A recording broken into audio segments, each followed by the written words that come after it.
Kerajaan Medang atau sering disebut juga Mataram kuno adalah kerajaan agraris, sekaligus talasokrasi yang berdiri di Jawa Tengah pada abad ke-8 Masehi, kemudian berpindah ke Jawa Timur pada abad ke-10 Masehi, yang didirikan oleh Sanjaya.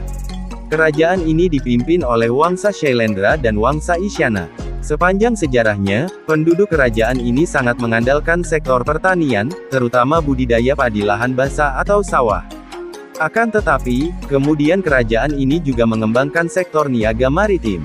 Menurut sumber-sumber asing dan temuan arkeologis, kerajaan ini tampaknya berpenduduk cukup banyak dan memiliki ekonomi yang makmur. Kerajaan ini mengembangkan struktur masyarakat yang kompleks, memiliki budaya yang berkembang dengan baik, serta mencapai kemajuan teknologi dan tingkat peradaban yang luhur dan halus. Pada periode antara akhir abad ke-8 dan pertengahan abad ke-9, kerajaan ini mengalami masa kejayaan yang ditandai dengan mekar berseminya seni dan arsitektur Jawa klasik. Hal ini tercermin dari pesatnya pertumbuhan budaya dan maraknya pembangunan aneka candi, yang menghiasi bentang kerajaan di tanah Mataram. Candi yang terkenal dibangun pada masa kerajaan Medang adalah Kalasan, Sewu, Borobudur dan Prambanan. Kerajaan Mataram dikenal sebagai negeri pembangun candi. Kemudian Wangsa yang memerintah kerajaan Medang terbagi menjadi dua kubu, yang diidentifikasi sebagai Shailendra Pemuja Siwa dan Shailendra Penganut Buddha Mahayana.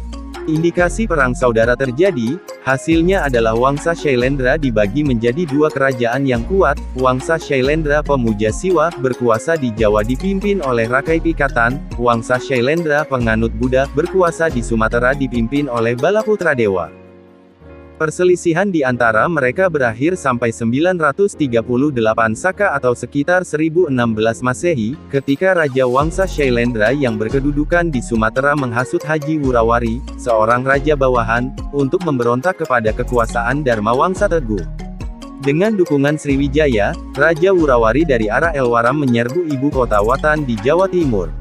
Serangan tersebut dilancarkan secara mendadak dan tak terduga. Akibatnya, kerajaan runtuh, luluh lantak tanpa menyisakan apapun, kecuali sedikit saja penyintas yang berhasil menyelamatkan diri. Seorang penyintas, bangsawan Jawa Bali keturunan Wangsa Isyana tetap bertahan, dan akhirnya berhasil merebut kembali kekuasaan di Jawa Timur. Selanjutnya, pada tahun 1019 dia mendirikan Kerajaan Kahuripan, sebagai kelanjutan dari Kerajaan Medang Mataram. Tokoh ini adalah Airlangga Putra Udayana Raja ke-8 dari Kerajaan Bedahulu di Bali. Ibunya bernama Mahendra Datta, seorang putri dari Raja Medang Makutawangsawardhana. Peristiwa tersebut disebutkan dalam prasasti Pucangan yang dikeluarkan oleh Airlangga pada tahun 1041 Masehi. Selanjutnya Kerajaan Airlangga tersebut terbagi menjadi dua, Kerajaan Panjalu dan Kerajaan Janggala. Awalnya, kerajaan atau kedatuan ini diidentifikasi melalui lokasinya di Yawadwipa atau Pulau Jawa, sebagaimana disebutkan dalam prasasti Canggal tahun 732 Masehi. Prasasti itu mendokumentasikan dekrit Sanjaya, di mana ia menyatakan dirinya sebagai penguasa universal Mataram. Para sejarawan sebelumnya seperti Sukmono, mengidentifikasi nama kedatuan ini sebagai Mataram, nama geografis bersejarah untuk menyebut kawasan dataran Kewu, yang kini berada dalam wilayah administratif Provinsi Jawa Tengah dan Daerah Istimewa Yogyakarta. Ini didasarkan pada lokasi di mana sebagian besar peninggalan candi ditemukan. Etimologi nama, Mataram, berasal dari istilah bahasa Sanskerta yang memiliki arti, ibu. Nama Medang muncul kemudian dalam prasasti Anjuk Ladang, prasasti Sangguran, prasasti Paradah dan beberapa prasasti yang ditemukan di Jawa Timur.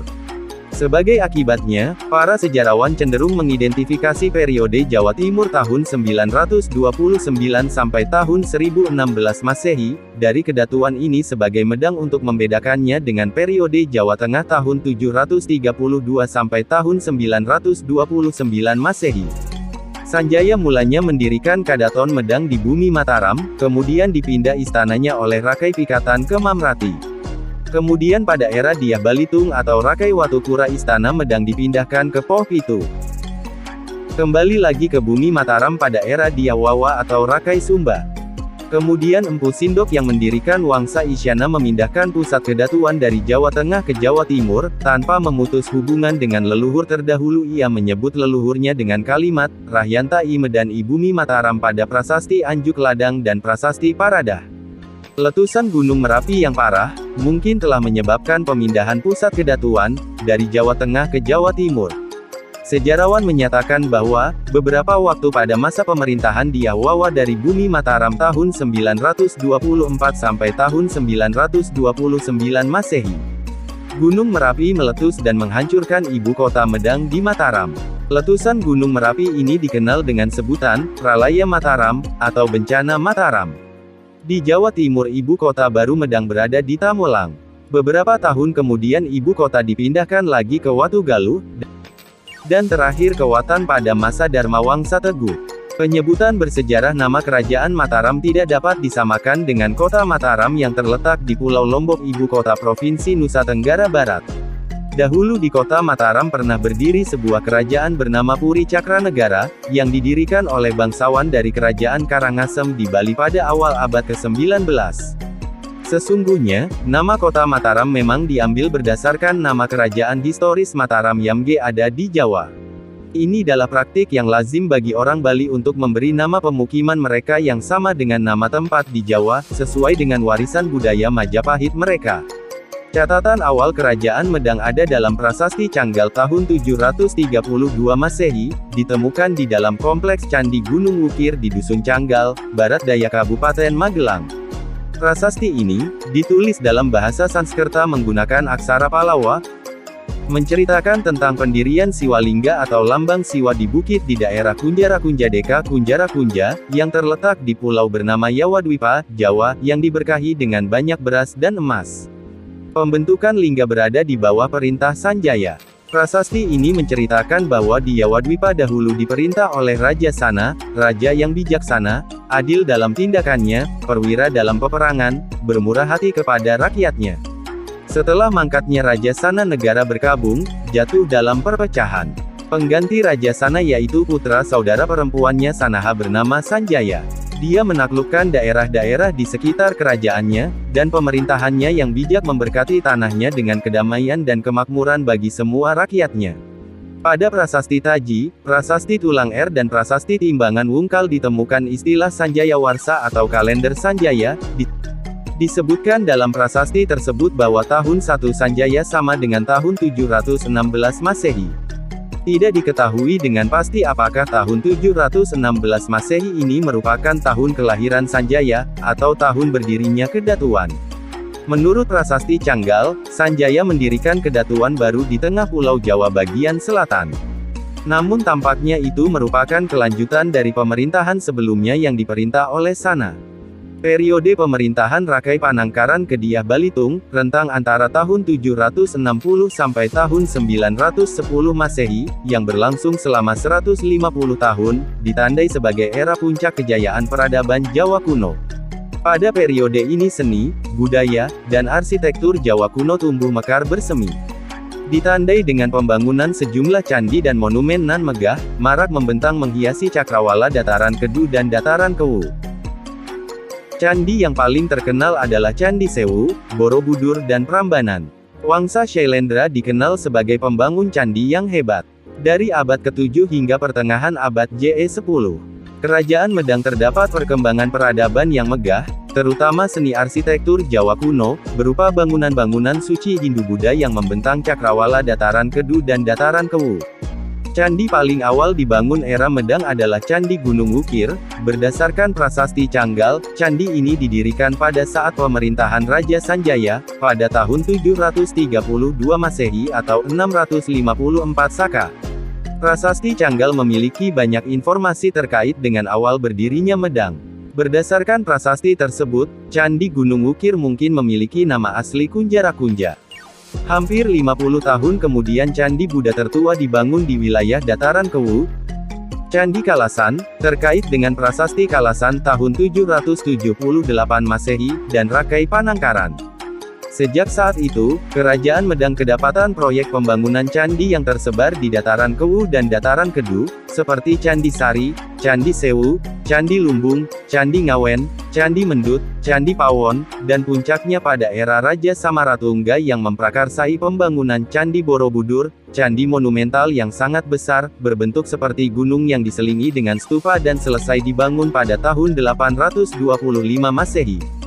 Arsitektur monumental lainnya yaitu Candi Prambanan, awalnya dibangun pada masa pemerintahan Rakai Pikatan tahun 838 sampai tahun 850 Masehi, dan diperluas pembangunannya pada masa pemerintahan Rakai Kayuwangi tahun 850 sampai tahun 890 Masehi. Kediah Balitung tahun 899 sampai tahun 911, bangunan candi tersebut juga disebutkan dalam prasasti Siwagra. Prambanan merupakan kompleks candi Hindu yang didedikasikan untuk Trimurti, tiga dewa tertinggi Siwa, Brahma, Wisnu. Itu adalah candi Hindu terbesar yang pernah dibangun di Indonesia, bukti kemegahan arsitektur dan pencapaian budaya Medang. Candi Hindu lainnya yang berasal dari Medang adalah Candi Sambisari, Candi Gebang, Candi Barong, Candi Ijo, dan Candi Morangan. Meskipun pemerintahannya penganut agama Hindu, tetapi umat Buddha tetap berada di bawah perlindungan kerajaan. Candi Sewu yang didedikasikan untuk Manjusri, Buddha, menurut prasasti Kelurak, mungkin awalnya dibangun oleh Rakai Panangkaran, tetapi kemudian pembangunannya diperluas dan selesai pada masa pemerintahan Rakai Pikatan, seorang raja beragama Hindu Siwa, yang menikah dengan Pramudawardhani seorang putri Raja Samaratungga beragama Buddha. Sebagian besar rakyatnya mempertahankan agama lama mereka yaitu Hindu dan Buddha, tetapi dapat hidup berdampingan secara harmonis. Candi Buddha seperti Candi Plaosan, Candi Banyunibo dan Candi Sojiwan, juga dibangun pada masa pemerintahan Rakai Pikatan dan Pramudawardhani. Ada beberapa laporan bahwa ada serangan Angkatan Laut Jawa yang menyerbu Tranam pada tahun 767 Masehi, Champa pada tahun 774 Masehi dan tahun 787 Masehi. Penerus Panangkaran adalah Dharanindra atau biasa disebut Raja Indra memerintah dari tahun 780 sampai tahun 800 Masehi. Ia disebutkan dalam prasasti Kelurak tahun 782, dengan nama resmi pemerintahannya Sri Sanggrama Dananjaya. Dalam prasasti ini, dia dipuji sebagai Wairi Warawira Mardana atau pembunuh musuh yang berani. Judul serupa juga ditemukan pada prasasti Ligor yang ditemukan di Semenanjung Malaya Thailand Selatan. Sarwari Madawimatana, yang menyarankan itu merujuk pada orang yang sama. Dharanindra tampaknya menjadi karakter yang gagah berani dan suka berperang, saat ia memulai ekspedisi angkatan laut militer di luar negeri, dan telah membawa kendali Shailendra di Ligor di Semenanjung Malaya. Raja Indra tampaknya melanjutkan tradisi pembangun pendahulunya. Ia melanjutkan pembangunan Candi Manjusrigra Kompleks Sewu, dan menurut prasasti Karangtengah, tahun 824 bertanggung jawab atas pembangunan Candi Venuvana, yang berhubungan dengan Candi Mendut atau mungkin Candi Ngawen. Dia juga mungkin bertanggung jawab atas konsepsi dan inisiasi pembangunan Candi Borobudur dan Pawon. Dharanindra naik sebagai Maharaja Sriwijaya. Sifat hubungan dekat Shailendra dengan kerajaan tetangga Sriwijaya yang berbasis di Sumatera cukup tidak pasti dan rumit. Tampaknya di masa lalu, keluarga Shailendra termasuk dalam lingkup pengaruh Mandala Sriwijaya. Dan untuk jangka waktu berikutnya, Raja Shailendra naik menjadi kepala Mandala Sriwijaya. Pergeseran yang membuat Shailendra kembali menjadi penguasa Sriwijaya tidak jelas. Apakah dipimpin oleh kampanye militer oleh Dharanindra melawan Sriwijaya di Sumatera, atau lebih mungkin dibentuk oleh aliansi erat dan kekerabatan antara keluarga Shailendra dan Maharaja Sriwijaya? Sumber-sumber Arab menyebutkan bahwa Zabak Jawa memerintah Sribuza, Sriwijaya. Kalah sebuah tempat di Semenanjung Melayu, mungkin Kedah dan Ramni, sebuah tempat di Sumatera, mungkin Lamuri. Pada tahun 851 Masehi seorang saudagar Arab bernama Sulaiman, mencatat peristiwa tentang Shailendra Jawa yang melakukan serangan mendadak terhadap Khmer, dengan mendekati ibu kota dari sungai, setelah menyeberangi laut dari Jawa.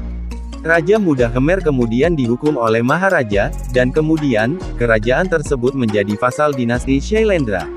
Pada tahun 916 Masehi Abu Zaid Hasan menyebut bahwa sebuah kerajaan bernama Zabak menyerbu kerajaan Hemer, menggunakan 1000 kapal, berukuran sedang, yang menghasilkan kemenangan Zabak. Kepala Raja Hemer kemudian dibawa ke Zabak.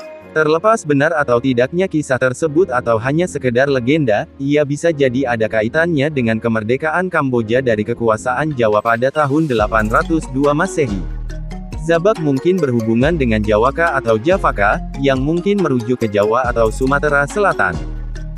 Berdasarkan prasasti Ligor, prasasti Tembaga Laguna dan prasasti Kucangan, pengaruh dan pengetahuan Kerajaan Medang sampai ke Bali Thailand Selatan, Kerajaan India di Filipina, dan Hemer di Kamboja. Kerajaan Medang diperkirakan berdiri di daerah sekitar Magelang dan Yogyakarta. Berdasarkan temuan arkeologi di daerah tersebut banyak ditemukan prasasti. Sebenarnya, pusat kerajaan Medang pernah mengalami beberapa kali perpindahan, dari Jawa Tengah ke Jawa Timur. Terima kasih telah menyaksikan, semoga Anda terhibur.